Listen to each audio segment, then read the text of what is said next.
Kalau terusakan ya, terus min isi hadil ummah atau termasuk khususiyatu hadil ummah adalah sanat keguruan. Sing sanat keguruan niki muttasil ila Rasulillah sallallahu alaihi wasallam dan tidak boleh terputus. Sekali terputus, maka status atau identitas guru-guru kita itu akan hilang. Kenapa? Karena ada syaukah, ada kekuasaan yang menghilangkan itu. Saya berkali-kali cerita, di Quran itu wonten ayat sing agak unik, pemahamannya agak unik. Gini ku ayat, maka na Ibrahimu Yahudiyaw wala Nasrani. Ibrahim itu yora Yahudi, yora Nasrani. Itu saya tidak akan bosan-bosan nyampaikan itu. Niku boten sifatu madhin tapi sifatu roddin. Bukan madh, bukan muji. Terus podo karo muni Gus Bahak itu yora maling, yora bajingan, yora lucu. Dan Nabi Ibrahim mau digelari pangeran yora Yahudi, yora nopo Nasrani. Itu memang benar-benar aneh. Kenapa itu terjadi? Karena ada zuriyah Nabi Ibrahim yang bernama Yahuda. Ini Yahuda bin Yakub bin Ishak bin Ibrahim. Kemudian Yahuda ini menjadi satu entitas, satu entitas atau satu komunitas atau bahkan satu agama yang akhirnya dikenal oleh Yahudiyah. Berhubung anak putune Yahudi, wong bayangno Ibrahim nggih napa? Yahudi. Karena Ibrahim itu manggon teng kawasan Bethlehem, teng Hebron, dan di situ sekarang jadi komunitas Nasrani. Orang juga menganggap Ibrahim itu napa? Nasrani. Sehingga Allah ngutus makhluk terbaiknya, nabi terbaiknya, gini ku Nabi Muhammad Shallallahu Alaihi Wasallam. Terus Nabi Muhammad niki sing ngelurusno, nak Ibrahim itu boten Yahudi, nggih boten napa? Nasrani. Dan Nabi Muhammad mati-matian berjuang membawa tauhid, dan tauhid itu diatasnamakan millata abikum Ibrahim. Terus niki mengke dados perhatian sesarengan. Artinya gini, orang yang sudah meninggal niku sudah nggak bisa apa-apa. Berarti ini. Monggo Pak Marzuki.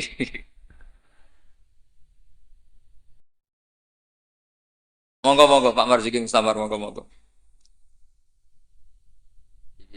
Jawa Timur.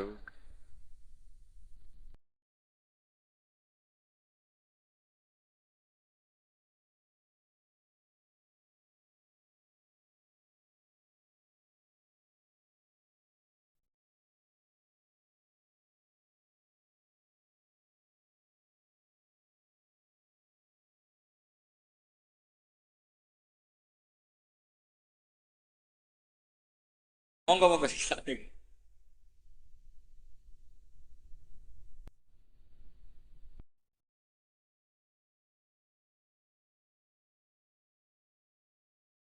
Pun kula terusaken nggih. Wonten ayat teng Quran niku nyifati Nabi Ibrahim namung kalian dawuh maka na Ibrahimu Yahudiyya wala Nasron.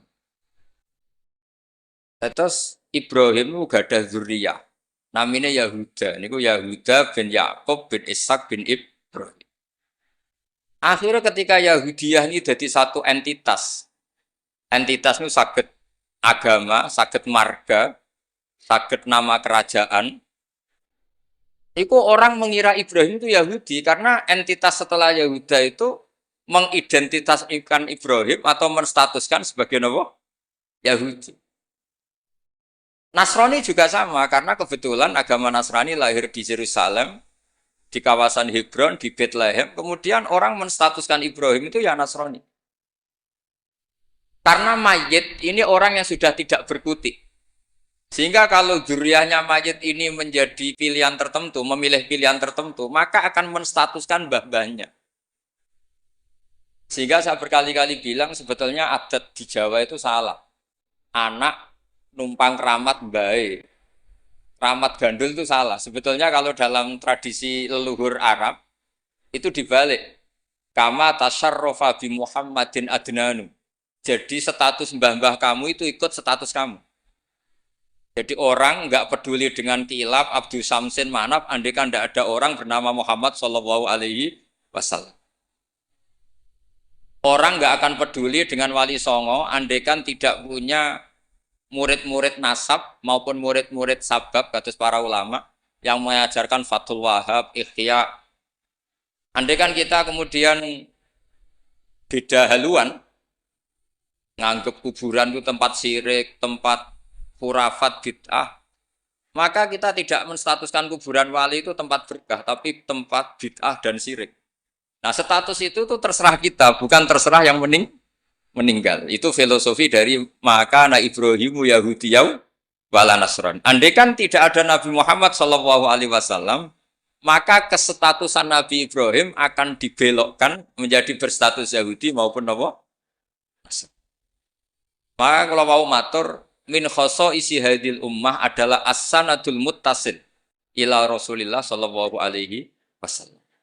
Sebab hanya dengan sanad itu kita bisa menjaga status guru kita, gurunya guru kita, gurunya guru kita ila Rasulillah sallallahu alaihi wasallam. Saya termasuk orang yang fanatik sanad. Saya muridnya Mbah Mun. Mbah Mun diantara gurunya tentu Mbah Karim Lirboyo. Beliau ngaji sama Mbah Hashim ngaji sama Syekhona Khalil, Mbah Syekh Nawawi Banten. Atau Mbah Mun ngaji Mbah Karim, Mbah Hashim ngaji Syekh Mahfud Termas di Mekah, kemudian ngaji Said Abi Bakar Sato, Sohibul I'ana. Saya dari gen saya piyambak, gak ada bapak kandung, hafal Quran, ngaji sama buyut saya dari ibu. Dan itu sampai buyut saya namanya Hafsah, itu binti Soleh. Binti Maksum dulu, binti Maksum bin Soleh. Soleh buyut saya itu gurunya Mbah Soleh Darat ketika beliau masih di Kudus, ngaji di Damaran. Pondok tertua di Kudus itu buyut-buyut saya di Damaran belakang makom. Jadi buyut saya kandung namanya Hafsah, punya anak namanya Sofia itu yang sampai saya, punya adik Badiah, jadi ibunya Ki Sahal. Terus Hafsah itu punya saudara, punya pernah bule, namanya Nyai Fadilah, itu di garwa Kiai Akil Sirat yang jadi Pak Said Akil dan seterusnya. Saya cerita begini ini penting karena supaya kebenaran itu dzurriyatam ba'duha min ba'd. Sekali dzurriyah ini melenceng itu tidak harus ekstrim menjadi kafir, menjadi muslim atau muslim menjadi kafir, tidak harus itu. Misalnya dari Sunni menjadi Wahabi atau Sunni menjadi Syiah, atau Sunni seneng ngaji menjadi Sunni tidak seneng ngaji, itu juga sudah parah. Atau kiai yang dulu kagum anaknya bisa baca Ihya, kemudian kiainya kagum kalau anaknya punya Alfat, itu juga melenceng sama. Dari kiai yang bangga anaknya tawakal menjadi bangga melenceng. Jadi melenceng itu macam-macam, tidak harus ekstrim. Tapi efek dari melenceng itu adalah menstatuskan orang sing hanifah muslimah, yaitu Nabi Ibrahim, menjadi Yahudian atau Nasronian. Jadi kira-kira kalau ada muridnya Mbah Mun kok kedonyan, sebetulnya mental kapitalistiknya itu dia, mungkin nyifati Mbah Mun bahasa hal itu enak kiai gede, tamune akeh, duwe akeh, mesti seperti itu. Tapi kalau saya atau yang sejenis saya, enak duwe kiai Mbah Mun, saya pernah khatam Wahab dengan Mbah Mun, khatam Mahali sama Mbah Mun, Jamul Jamek sama Mbah Mun, nak moco enak, nak nerangno enak. Sampai kata ada kiai Madura itu nak moco kitab rapati iso. Tak tanya, teman saya, yang kiai ini teman saya, bukan semua kiai Madura yang teman saya. Kenapa kamu tidak bisa baca kitab? Yang kitab enak dibaca milik Mbah Mun, yang milik saya tidak enak, katanya. Sehingga dia punya cita-cita mau beli kitabnya Mbah Mun. Jadi dia tidak menyalahkan otaknya, tapi menyalahkan kitabnya. Setelah saya alim, saya sering baca kitab, katanya dia, kitab jenengan tak beli 10 juta, Gus. Asal saya bisa baca kayak jenengan. Khawatir saya masalah sanad itu, saya ulang lagi masalah sanad. Saya punya kitab banyak karangannya Mbah Hasyim Asy'ari, karena saya punya tulisan banyak tentang Mbah Hasyim. Mungkin bahkan yang belum didokumen oleh keluarganya, karena Mbah Hasyim dulu teman akrab buyut saya, namanya Raden Fauzan. Fauzan itu bin Maksum. Itu ketika kitab-kitab dulu itu silih-silihan karena dulu beli kitab tuh mahal. Dulu buyut saya itu di buyut saya dari ibu itu dibelikan kitab buyut saya dari bapak. Itu belikan ithaf itu sampai jual sapi. Saking mahalnya kitab.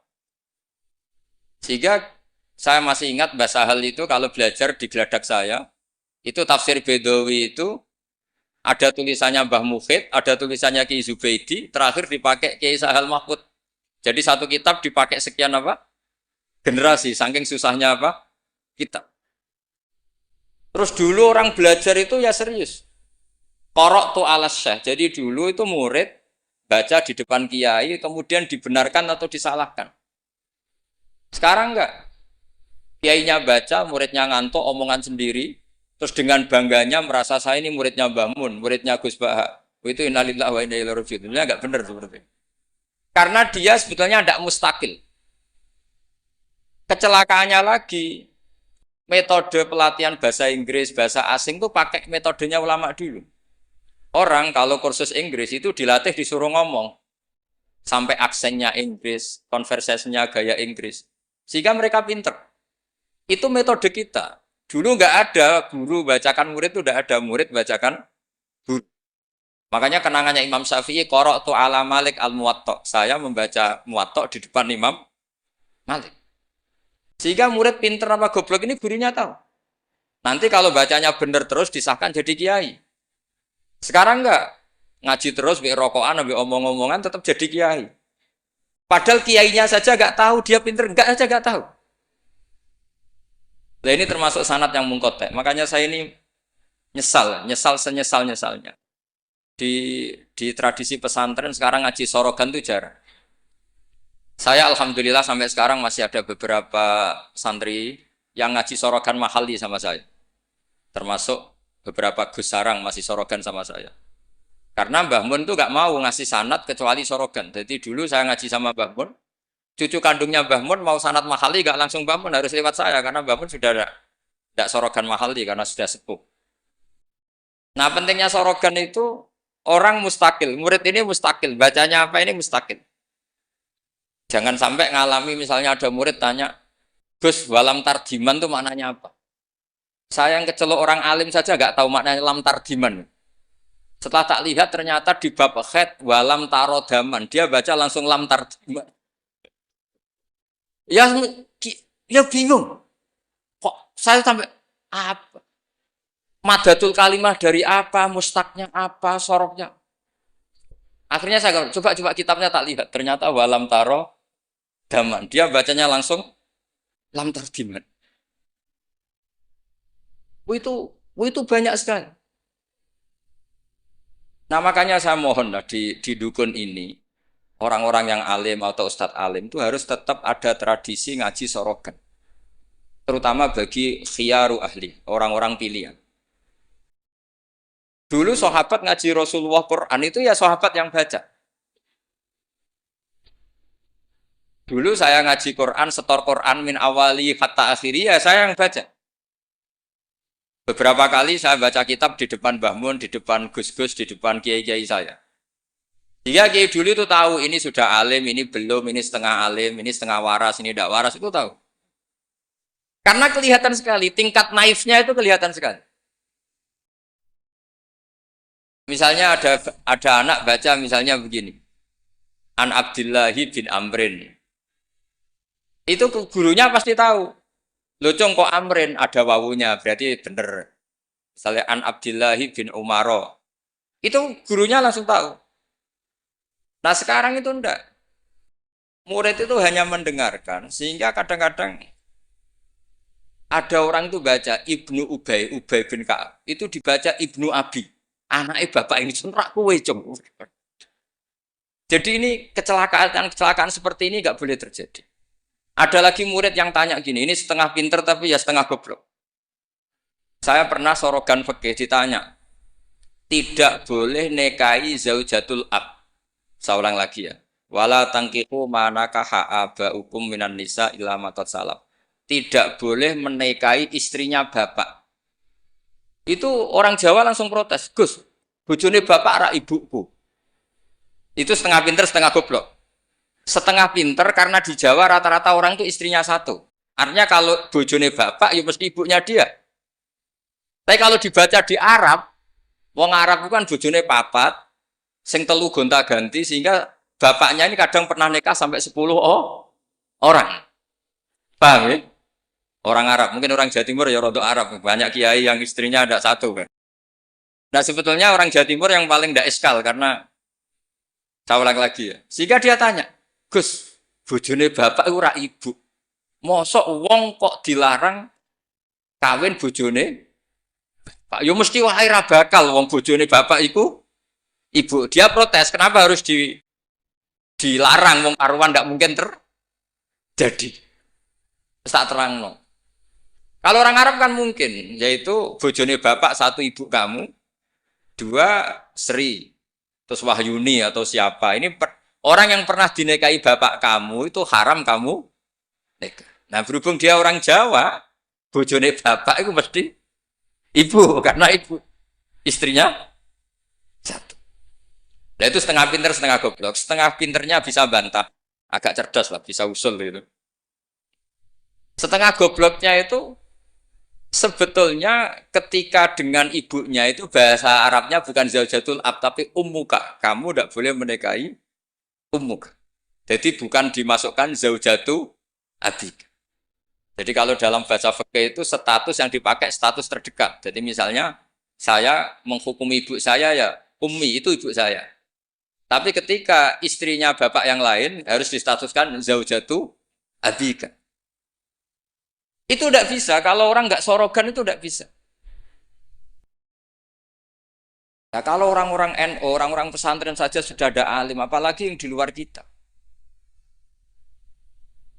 Karena tadi, sanad ini sudah mulai mungkota, ini sudah agak kecelakaan betul. Dulu Imam Malik tuh ngaji di depan Imam Malik ngaji di depan Imam Zuhri. Ya sorogan. Imam Syafi'i ngaji di depan Imam Malik, baca muwatta khatam benar semua. Terus qad ana laka antuftiya, ana itu sudah saatnya kamu ifta. Karena baca min awali hatta akhiri benar semua. Masih ngaji sama Sufyan bin Uyainah, masih ngaji sama Sufyan As-Sauri. Terakhir beliau ngaji sama Muhammad bin Hasan As-Syaibani di Irak. Itu semuanya yang baca Imam Syafi'i, sak logikanya. Terakhir dites begini Imam Syafi'i, sama sih. Saya termasuk sering baca kitab Risalatus Syafi'i. Saya sering baca kitab sering baca kitab Risalatus Syafi'i. Itu dites begini. Kata Sufyan As-Sauri, ya Aba Abdillah, kalau manggil Syafi'i itu Aba Abdillah, ma makna hadisi la tuharrikut tayra min makin natiha. Gurunya yang satu tidak baca makin natiha tapi min wakanati. Jangan gerakkan burung dari sangkarnya. Kalau sampai yang dibudai mesti jawab ini, kurang penggawean apa ngobrak-ngobrak manuk kan gitu. Tapi Imam Syafi'i dengan fasihnya menerangkan orang Arab itu kalau mau pergi itu tatoyur. Tatoyur itu pakai ukuran terbangnya burung. Nak digusah terbang ke kanan ila aimana berarti alamat baik. Kalau berterbang as'ama atau kaisaro berarti buruk. Nah, itu kalau ada burung di hutan terus digusah. Kalau nggak ada burung di hutan, dia memang nyimpan burung, diletakkan di kurungan, tapi kurungannya dibuka terus diubrak. Terbangnya nganan, baik. Kalau ke kiri, buruk. Makanya disebut di Quran innama ta'irukum ma'akum inna tatoyarna bikum. Karena yang dipakai ukuran itu ta'ir. Ta'ir itu sesuatu yang terbang. Itu Imam Syafi'i langsung paham. Adatul Arab kalau mau pergi itu melihat terbangnya burung. Sehingga makna hadis la tuharrikut tayra min makin natiha, jangan mentaklekkan barokah tidaknya pergi berdasar terbangnya burung, tapi berdasar pergi kamu itu fito atillah atau fima siat. Nangis gurunya. Padahal masih Imam Syafi'i umur 15 tahun. Wong kok pinter ngono. Makanya terus sampai dipuji-puji. Saya punya keyakinan kalau nanti fata min Quraisyin yamla'u tibaqal ardi ilman tuh kamu. Padahal teksnya hadis hanya gitu. Jangan gerakkan burung dari sang. Itu dulu mungkin. Orang alim sampai seperti itu mungkin. Karena ngajinya sorokan, mustakil. Saya beberapa kali dites Mbah Mun, hak, coro kowe naib Indonesia itu fasek ta ora? Ora dijawab fasek ya rodok fasek untuk mel-melan terus. Nah dijawab fasek padha karo ngukumi nekae wong sak Indonesia agak sah mergo waline napa? Nah, kalau pengalaman karena kalau sering ngaji sama Mbah Mun pengalaman. Jenengan rak kepengin nekae wong sak Indonesia sah. Iya aku kepengin sah. Nak ngoten tak hukumi boten fasik. Itu Mbah Mun sewenengnya saya sampai diambung itu dia bilang gitu. Cara wong Arab nak seneng diambung bombonan. Kowe muridku tenan kan. Karena itu memang jebakan. Jadi ya sudah seperti itu. Itu mungkin kalau ngaji sorogan. Tapi nak ngaji kilatan ya mau nyenggak isolawat tok. Solale gitu. Oh semata ana wong tenan das. Amit tenan. Loh kenapa? Solawatnya baik, tapi Jibril juga gak paham. Solale itu kan kalimat apa kan juga jelas. Coba diterkip. Nabi Muhammad sholli alaih. Sholli itu malah perintah. Berarti kiaimu sholli alaih. Berarti Pak Yai, kue semua sholawat kan gitu. Itu kalimat yang salah. Nah iya, waqala Rasulullah sallallahu alaihi wasallam. Terus muridnya muni sholli alaih. Berarti kan kalau dimaknani kan sholli maca sholawat sira Pak Kiai. Ali ngatasin, mohon jenengan mohon sing maca selawat. Nah, berhubung itu bahasa Arab, gak ketara salah kan gitu. Adat-adat ngono iku mareni gitu. Itu naib. Mestinya kan qala Rasulullah sallallahu alaihi atau shalla alaih lah. Paling enggak ada dhamir mustatir yang kembali ke Allah. Nah, kalau terus muridnya bilang apa? Sholli alaih, coba sampean maknani sholli alaih. Sholli ya syekh alaihi ala nabi. Kacau nggak kira-kira ada kan dengar orang yang ngerti itu. Tapi alhamdulillah banyak yang nggak tahu sehingga ya alhamdulillah. Makanya saya berkali-kali muji orang bodoh itu barokah. Mereka ora salah wong. Jadi penak we. Kalau saya tangisan, nak pondok gede we salah oleh maca sholawat mun sing pondok cilik. Sing ditunggoni ahlul ilmi, maksudnya pondok gede sing notabene ditunggoni ahlul ilmi saja salah apalagi. Jadi dulu itu orang itu pinter sekali karena ngajinya sorokan. Sahabat ya gitu. Sahabat tuh kalau nggak paham ya tanya Nabi karena logikanya Nabi kadang nggak nyambung sama logika sahabat.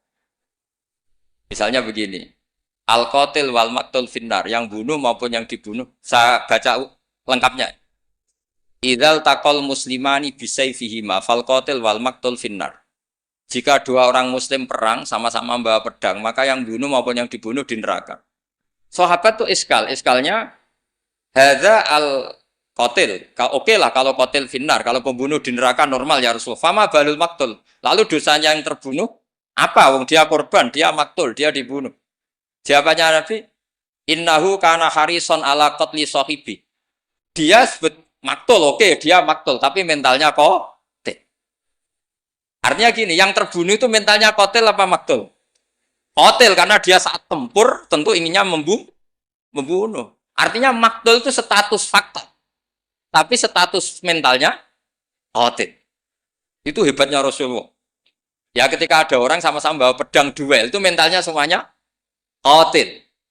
Cuma yang satu nasibnya maktul. Nah, maktul ini status nasib apa status niat?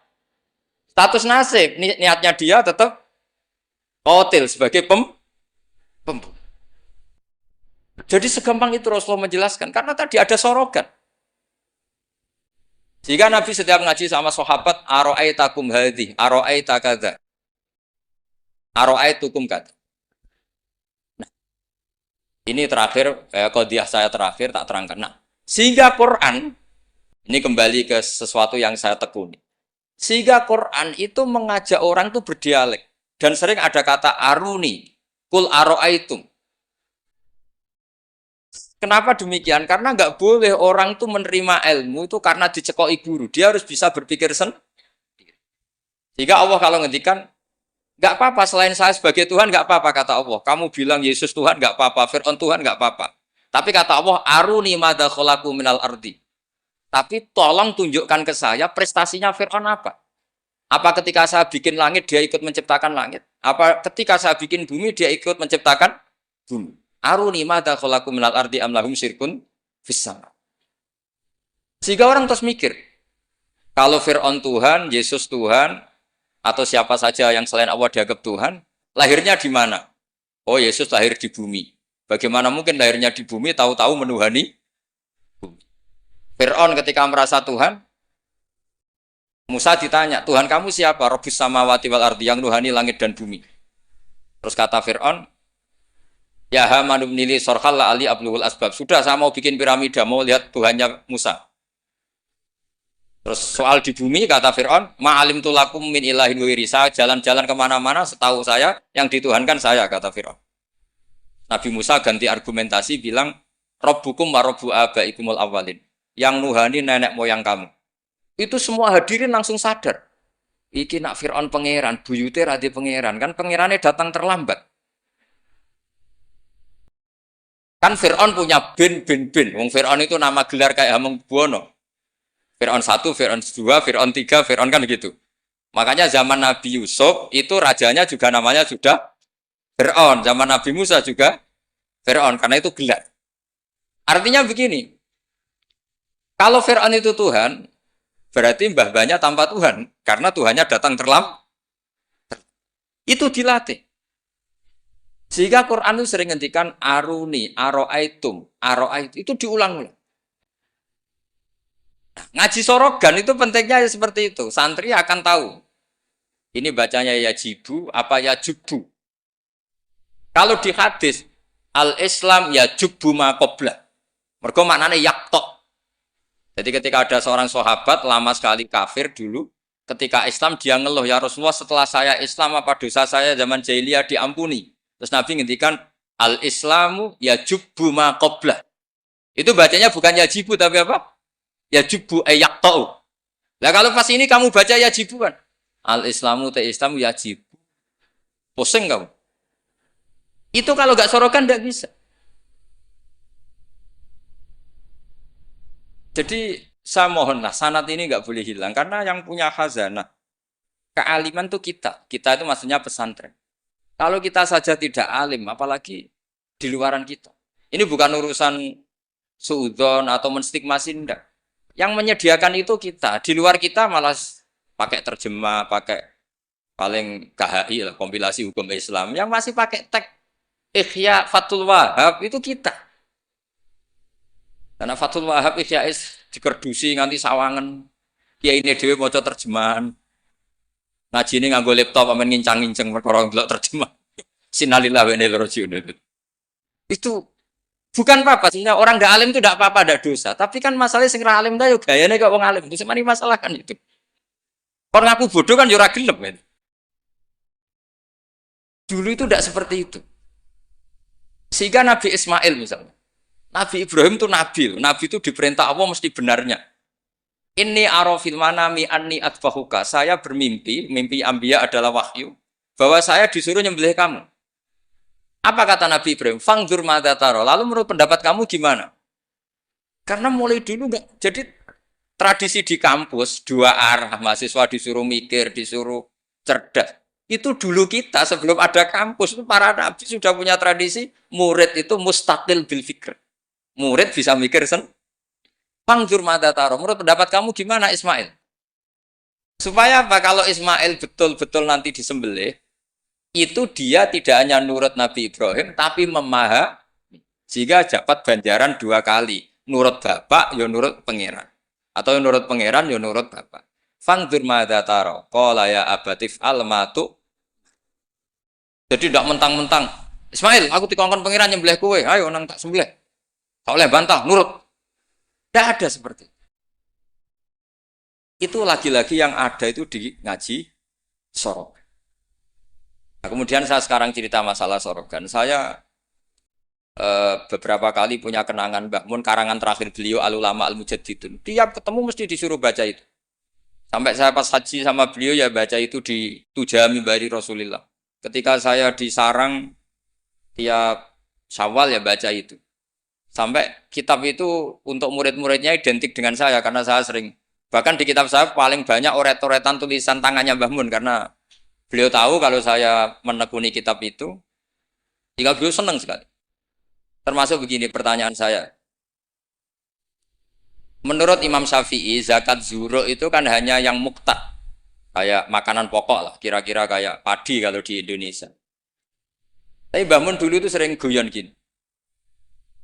Petani ku sakake jare. Wis macul terus gegere kaya akik wajib zakat.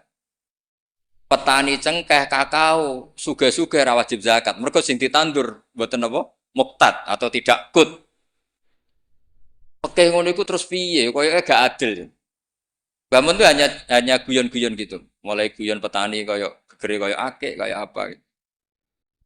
Terus suatu ketika tanya saya, "Cara kowe wajib gak?" Ya nak jenengan muni wajib, kula muni wajib, tak boten nggih boten, wong kula murid tem. Terus jare pamun, ora iso kowe kudu melok nak muni wajib ya kowe dhewe aja ngelok-ngelok aku.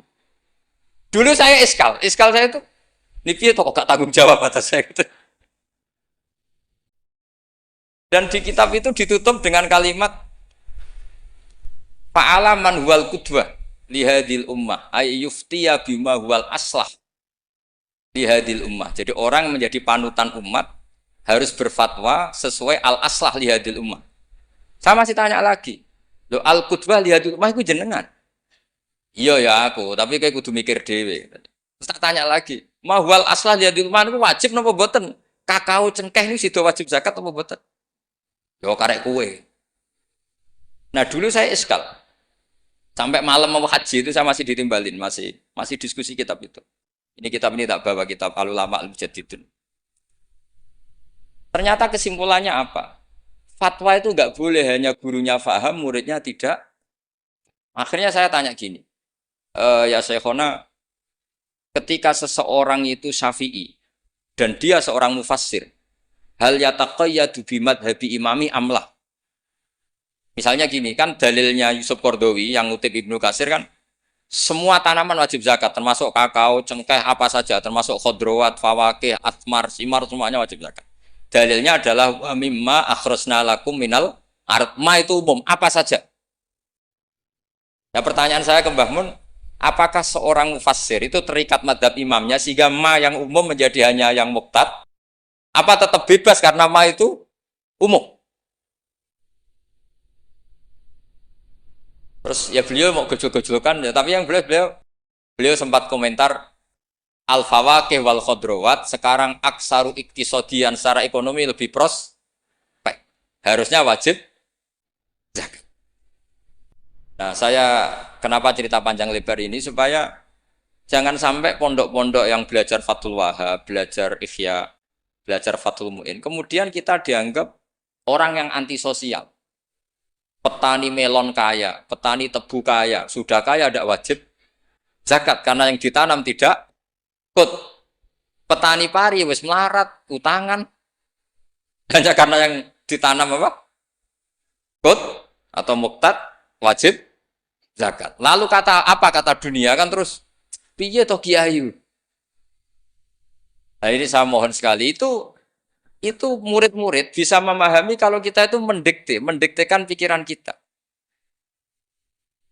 Nah dulu Imam Syafi'i cara belajar seperti itu. Imam Syafi'i itu dulu senengnya sama orang miskin tak ngamek karena sifatnya Nabi wa yuhibbul fuqara wal masakin terus ya. Wa yajlisu ma'ahum wa yardu mardohum itu. Wa yuhibbul fuqara wa yajlisu ma'ahum wa yardu mardohum terus. Dia ketika di Mekah miskin, di Madinah mulai gundah. Imam Malik itu gaya orangnya. Jadi kalau duduk di kursi tinggi, babutnya itu empuk. Beliau mulai iskal, ini kiai kok kaya raya. Tapi itu dipendam sama Imam Malik. Terus ketika Imam Malik mengesahkan Imam Syafi'i jadi mufti, Imam Syafi'i tanyanya begini. Setelah jenengan, orang yang alimnya kayak jenengan itu siapa? Dari Imam Malik. Sakjane Abu Hanifah, tapi orangnya mati. Orangnya sudah meninggal. Mungkin beliau juga bilang mati karena selevel. Mungkin kalau kita harus bilang kapudut. Bahasanya memang mata, bukan tufi ya. Lalu siapa yang alimnya kayak Abu Hanifah? Muridnya masih hidup, namanya Muhammad bin Hasan. Saya bisa ke sana, boleh dari Imam Malik. Imam Malik itu kaya.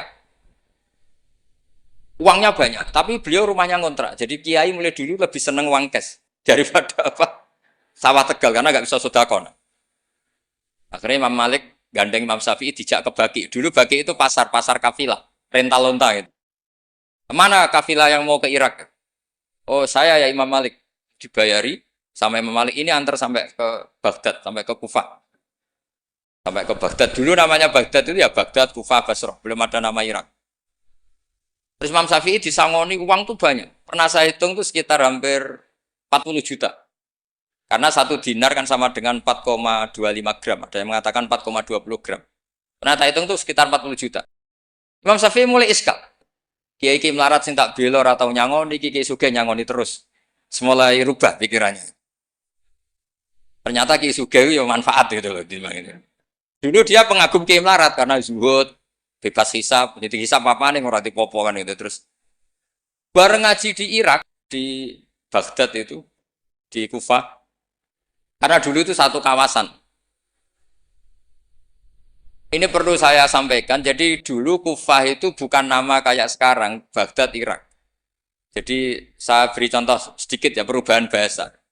Dulu yang namanya Israel itu kalimatu madkhin. Karena Israel maknanya hamba Allah.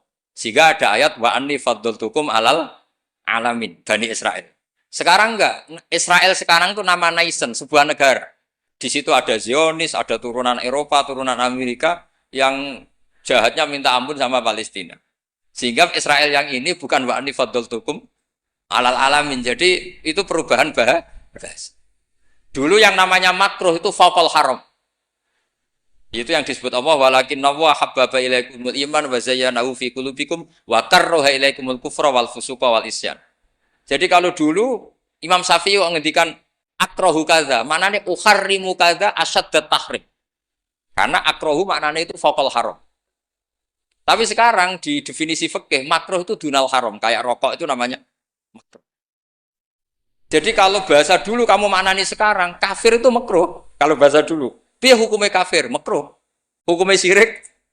Makruh. Karena maknanya makruh itu dibenci. Tapi tahu-tahu ada istilah modern, makruh itu dunal haram, sesuatu di bawah haram namanya apa? Itu kamu nggak boleh terjebak bahasa itu.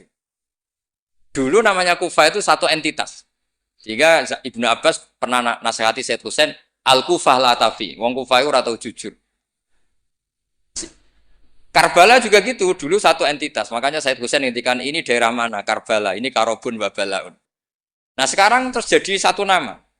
Dulu Mesir itu gubernuran dipimpin Sayyidina Umar dari Medina. Mesir itu provinsi, Syria juga apa? Provinsi, semuanya provinsi. Sekarang jadi negara.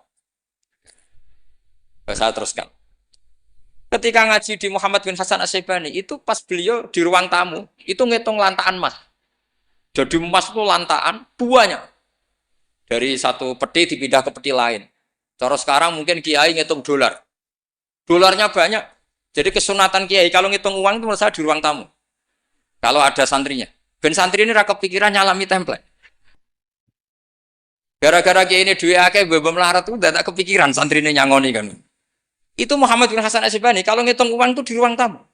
Banyak lagi, emas lantaan. Imam Syafi'i tambah iskal. Ini kiai malah Imam Malik wis tak anggap keduanya ini malah parah. Tapi setelah Imam Syafi'i iskal, Imam Muhammad bin Hasan Asy-Syaibani itu ajib min hadhi, maksudnya min hadil waqi'ah, kamu kaget dengan peristiwa ini. Iya, kamu kiai kaya raya. Terus kata Imam Muhammad bin Hasan Asy-Syaibani, harta ini milik saya, miliknya orang soleh, miliknya orang alim. Nak kowe ra seneng wong alim sugih iki tak kekne wong-wong nakal. Ben tinggo nglonte, tinggo demenan, tinggo macam-macam. Ampun, sing sugih tiyang soleh mawon. Nah, semenjak iku Imam Syafi'i terus keterusan. Wong soleh wajib sugih. Al Islam ya'lu wa la yula alaih. Wong Islam kelar tuku Innova tuku kairi haram. Keterusan. Jadi itu dulu panjang Imam Syafi'i rubah. Masyhur itu di fikih. Orang Islam kuat beli kuda, kok beli khimar haram. Mergo al Islam ya'lu wa la yula. Jadi kira-kira kalau sekarang orang Islam kuat beli Innova, kok numpak beli kairi butut itu haram karena zillah. Itu kehinaan. Semenjak itu Imam Syafi'i itu pinter. Pinter dia. Iya. Nak kiai tak haramno sugih. Terus sing sugih wong fasik, yo repot dunya. Kiai tak haramno jabat, sing jabat wong fasik. Amen perda nglindungi tempat-tempat mak. Iku ya terus repot. Nah, sanad itu sampai Imam Ghazali. Termasuk yang tak baca kak saya ketika bela Mbah Mun al-intisor lima dari Syaikhina itu saya bela di antara adalah ulama harus punya pangkat supaya otoritas itu dimiliki orang soleh. Terus wa amal izu wal jafa bihi ma yatfal insan anafsi adil terusnya. Ada yang baca fabihi, kalau fabihi udah domirnya mufrad. Semenjak itu kakak saya pernah wakil bupati, Keroba pernah bupati, Gus Yasin putra Mbah Mun wakil gubernur. Itu panjang, sanad pemikiran seperti itu tuh panjang. Kalau kiai tidak boleh jabat, ya biar yang jabat orang fasik. Nanti perdanya menguntungkan ahlul fiqih. Dan seterusnya. Dan itu ulama dulu bisa menerangkan dan memahamkan pada murid-muridnya. Karena ngajinya soro. Sekarang enggak ngaji ya kayak seperti ini. Makanya saya diundang itu termasuk kiai paling sulit diundang. Wis masyhur. Andai kan kiai Roba tidak datang ke saya sendiri, mungkin saya tidak datang. Wis tenang yakin sih kalau datang. Saya itu hanya mau datang ke pernah sepuh. Ternyata pernah sepuh ya banyak, jadi wah mata uang itu. Saya nanti itu ke kiai siapa itu? Kiai Jamal itu kan iparnya Basal itu sepupunya Mbah saya.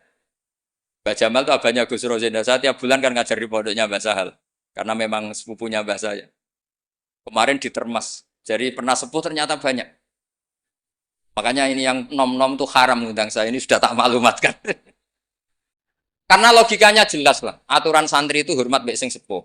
Nah, kiai nom ngundang aku itu dosa. Kok ngatur sing luwih tuh, wah. Jelas dosa. Cara fikih jelas dosa. Apa meneh nom kalah pinter tambah dosa ngatur wong alim. Wes jelas cara fikih seperti itu. Kamu enggak boleh bantah hukum. Ndak kira-kira hukumnya gimana? Wong bodoh ngatur wong alim, kira-kira hukum gimana? Kira-kira dosa ndak? Dosa yakin dosa. Jadi sanad ilmu itu terjaga sampai seperti itu. Ada dialek. Akhirnya Imam Ghazali menulis di kitab tentang syukur, juga di kitab masalah salatin. Jangan kira Nabi setelah jabat, yaitu menguasai Mekah dan Medina, itu pahalanya kalah ketika Nabi yu'dha wa yudrok. Ketika Nabi disakiti. Kenapa begitu? Nabi ketika disakiti, diusir di Mekah, ganjarannya Nabi tetap hanya sabar tok. Oke, sabar itu mendapat pahala. Tapi ketika Nabi kuasa, maka ganjarannya Nabi bukan lagi sabar, tapi mengatur Mekah supaya layatufu bil bait uryanun wala kada wa kada. Itu harus steril dari berhala. Apa enggak boleh ada orang telanjang toa. Artinya apa? Dengan Nabi berkuasa bisa menertibkan aturan yang menguntungkan syariat. Artinya apa? Ya sudah seperti itu. Semenjak itu terus Imam Syafi'i, wah nak ngono wong Islam ora oleh kalah. Ya terus keterusan tadi di fatwa-fatwa fikih apa? Syafi'i. Nah semenjak itu terus mungkin Kiai jabat dulu Mbah Hasyim punya putra Gus Wahid di menteri apa? Agama. Karena menjaga mazhab ahli sunnah apa? Jamaah. Kalau menterinya tidak ahli sunnah kita juga repot. Coba misalnya ada pelaturan menteri, ziarah kubur itu bid'ah, dalilnya ini. Terus disosialisasikan ke semua khotib. Pusing zaman kan? Tapi kalau yang jadi menteri kelompok kita sendiri kan ya sudah dianjurkan biar ingat mati. Tapi kalau yang maklar ziarah ya dianjurkan supaya dapat selisih ya macam-macam lah. Kalau niatnya orang macam-macam lah. Tapi yang jelas itu efek dari kebijakan ini luar biasa. Sehingga semenjak itu Imam Syafi'i ngarang bolehnya orang soleh kaya, bolehnya orang soleh jabat. Jadi itu panjang dialek itu. Dan dialek yang panjang ini muridnya tetap paham karena lewat tadi pemahaman yang benar, sorogan tadi. Yaitu istilahnya Nabi Ibrahim, fangzur madza. Nah, ini mulai hilang, makanya saya mengutarakan sesuatu yang mulai hilang. Cobalah dihidup-hidupkan lagi. Untuk anak-anak kiai cobalah tetap sorogan. Saya alhamdulillah dulu menangi sorogan. Sekarang beberapa gus ya masih ada yang sorogan sama saya, sama guru-guru yang lain di beberapa pondok ya masih. Itu harus diteruskan. Karena itu sanad muttasil ila Rasulillah sallallahu alaihi wasallam. Masyhur itu. Ketika Abdul bin Mas'ud mau ngaji sama Nabi, Iqra alayyal Qur'an kata Rasulullah. Aqra'u wa 'alaika unzil. Mosok kula sing maos Nabi kan Quran diturunke ning jenengan. Inni uhibbu an asma'ahu min ghairi. Aku seneng nek maca wong liya. So, Abdul bin Mas'ud mulai baca surat Nisa. Baca sampai ayat fa kaifa idza ji'na min kulli ummatin bi syahidi wa ji'na bika 'ala haula'i syahida. Fa idzan ainahu tadrifan terus Nabi nangis. Tapi intinya itu ada sanad bahwa murid yang baca. Nggih ngoten mawon. Assalamualaikum warahmatullahi wabarakatuh.